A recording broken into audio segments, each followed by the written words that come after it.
नमस्कार।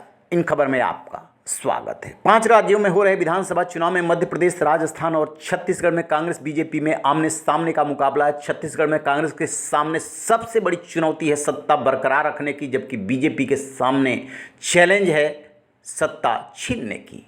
कांग्रेस ने थोड़ी देर से टिकट का ऐलान किया।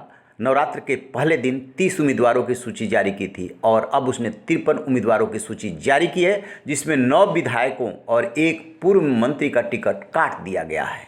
मनेन्द्रगढ़ से विनय जायसवाल, प्रतापपुर से पूर्व मंत्री प्रेम साय सिंह टेकाम, रामानुजगंज से बृहस्पति सिंह, लैलूंगा से चक्रधर सिदार, बिलाईगढ़ से चंद्रदेव राय, रायपुर ग्रामीण से सत्यनारायण शर्मा, धिरसावा अनीता योगेंद्र शर्मा, जगदलपुर से रेखचंद जैन, पाली तनखार से मोहित केरकट्टा, सामरी से चिंतामणि महाराज का टिकट कट गया है। इससे पहले जो सूची आई थी उसमें कांग्रेस ने 8 विधायकों के टिकट काटे थे, यानी कि अब तक कुल 18 विधायकों के टिकट कट चुके हैं।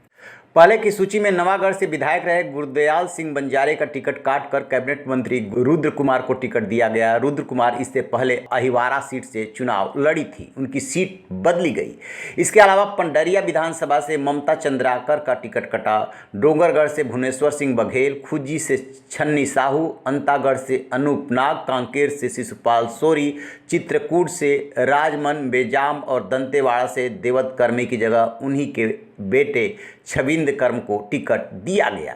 इन टिकटों के कटने के बाद 18 एमएलए चुनाव मैदान से बाहर हो गए हैं और अब भारी बवाल हो रहा है। इसमें से कई जो है वो बागी होकर के चुनाव लड़ने की तैयारी कर रहे हैं। 53 उम्मीदवारों की सूची में कांग्रेस के दिवंगत नेता रहे मोतीलाल बोरा के बेटे अरुण बोरा को टिकट दिया गया है। पार्टी की ओर से जारी उम्मीदवारों की सूची के अनुसार अरुण बोरा को दुर्ग शहर से उम्मीदवार बनाया गया है। बोरा वर्तमान में इसी सीट से एमएलए हैं। कांग्रेस ने अपनी प्रदेश इकाई के वरिष्ठ नेता राम पुकार सिंह को पत्थलगांव विधानसभा क्षेत्र, विकास उपाध्याय को रायपुर शहर पश्चिम और शैलेश पांडे को बिलासपुर विधानसभा क्षेत्र से टिकट दिया है।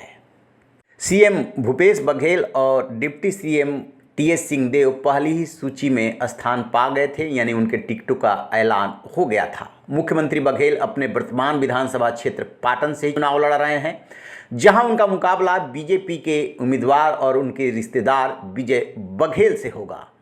उप मुख्यमंत्री टीएस सिंहदेव अपने पुराने क्षेत्र अंबिकापुर से ही एक बार फिर से दांव आजमाएंगे, भाग्य आजमाएंगे।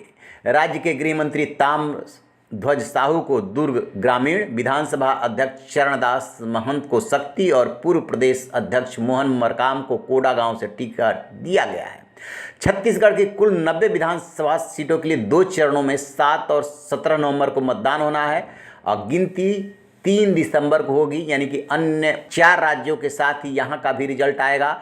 छत्तीसगढ़ में अभी कांग्रेस की सरकार है, वहीं बीजेपी मुख्य विपक्षी दल है। राज्य में 2018 में जो चुनाव हुए थे उस समय कांग्रेस ने 90 में से 68 सीटें जीत करके बीजेपी के पैरों तले जमीन खिसका दी थी।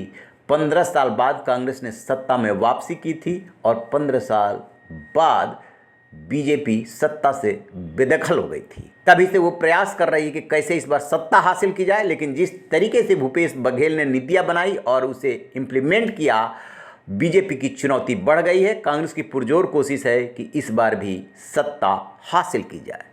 रहिए बेखबर, देखते रहिए इन खबर। Thank you.